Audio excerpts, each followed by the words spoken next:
Look at this, you guys. I got my sunglasses on. I told Sheeman I think these are my mom's, so.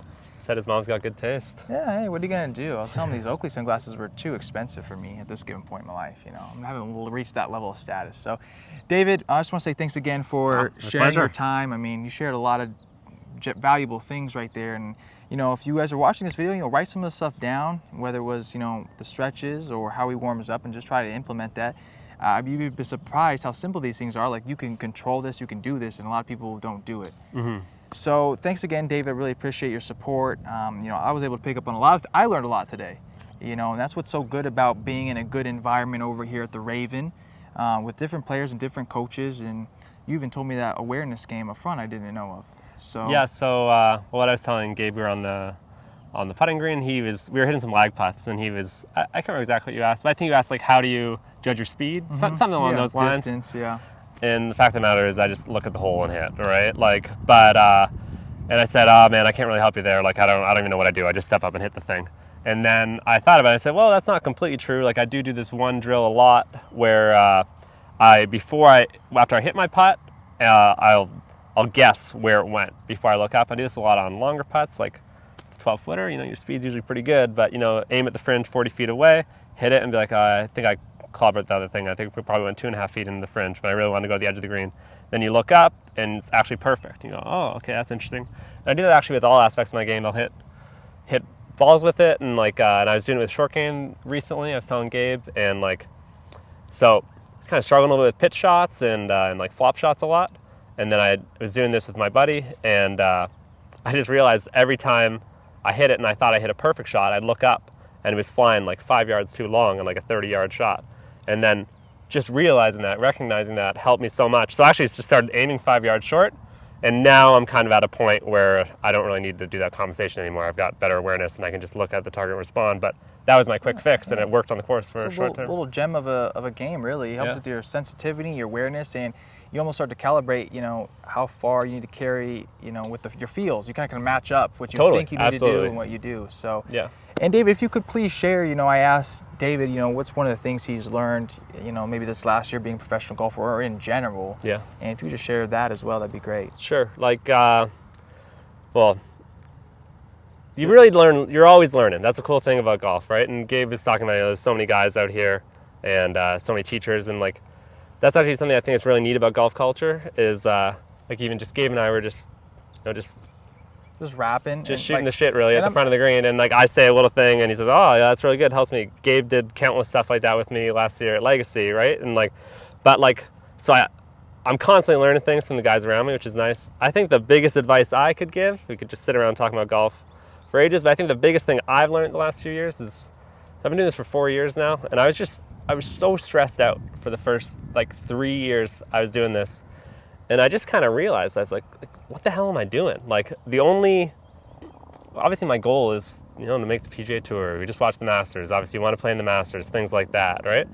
But like, I'm not trying to put myself down. Those are hard things to accomplish, right? And I'm getting mad at myself because I think I'm here, and I'm like, how am I going to get up there? Like, and like, am I good enough? And I'm so stressed out constantly. And I realized, I looked out and it's like, well, my life isn't too bad. You know, I'm hanging out with Gabe, I'm hitting balls at Raven, like, and yeah, of course, I'm not giving up on those goals, but if I'm not enjoying myself on the path, there's literally 0 point. So that was and that's, I know it's cliche common advice, right? But that was just something I finally realized 6 months ago, and I don't know if I'm playing any better, I'm having more fun, so that's got to count for something. Yeah, I mean, I told Sheeman that I had the same type of realization myself. You know, I used to call myself growing up PG Tour driven. And now it's movement towards improvement, because at the end of the day, it's about your own personal journey. You can't compare yourself to Adam Scott. Yeah. Jordan Spieth can't compare himself to what Tiger Woods accomplished. You know, we're all on our own personal journey, and we can only control what we do every day and try to get slightly better, whether it's my videos, my coaching, you as a player. I mean, I was just listening to J.B. Holmes the other day when he won his tournament, and it's all cliches, but he's like, I'm just trying to stay present, stay present, you know? Just mentally, I feel like I've been able to control it better and just kind of let go a little bit and not get in my way as much. Just focus on one shot at a time. I mean, I know that you say that, but it really is, it's that simple and that difficult. Just trying to stay present and just mainly do that. The things I can control, I can go out every day and I can have fun. I can, you know, do my routines properly, and I can try to stay present the best I can. And those are my 3 goals every day. And that's all I'm trying to do every day is like, I wake up, what do I have to do today to get 0.01% better? If I can accomplish that, that's like a miracle in itself. So I don't compare myself, because I did the same thing with business, with golf. I was stressed out all the time. Oh, I mean, look where I'm at in Arizona. I mean, I got so many good instructors. I mean, how can I match up to this? What happens if I can't make these videos? Maybe these videos aren't as good as my last ones. I mean, it doesn't matter what area of life you're in, you're going to have these worries, stresses, insecurities, doubts, and worries. And the only thing is, you just can't allow that actually to affect your life or affect your action. And a lot of people, I mean, that's good that you are aware of that. Like, you actually were like, wow, I'm way too stressed right now. Look where I'm at. Came in the present. I'm at this golf club. I'm practicing golf.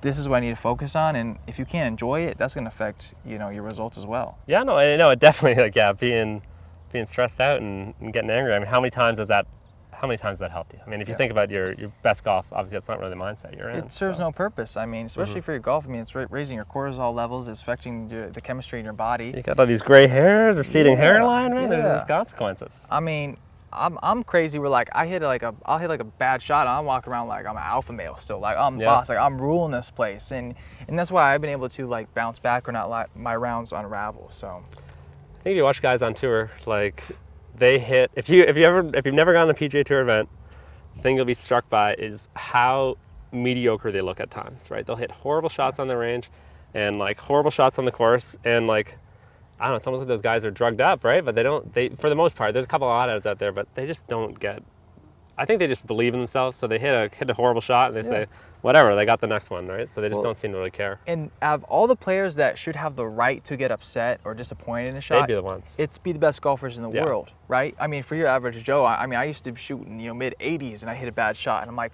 are you like? I used to pretend like I was a PGA Tour. I used to have these PGA Tour expectations. And I would beat myself up so much, it got to a point where I wouldn't want to play golf. It wasn't fun anymore. I'm like, I don't want to go out play. I mean, I'm just going to have a bad time anyways. I've all been there. Yeah. So, I mean, thanks again, David. Appreciate it. Good luck on your journey going back to Canada. Thank you, sir. Keep up the good work, man. Sounds like you're learning, you're growing. And, I mean, what else can you do? Yeah, it's coming. It's coming, baby. Movement towards improvement. Get some. Yeah, that's some good shit, man. Thanks for watching that video, you guys. If you haven't seen the other 3 parts to the warm-up that David does, make sure you click on the annotations or the links in the description box. Thanks for you guys' support. If you like this video, please thumbs it up.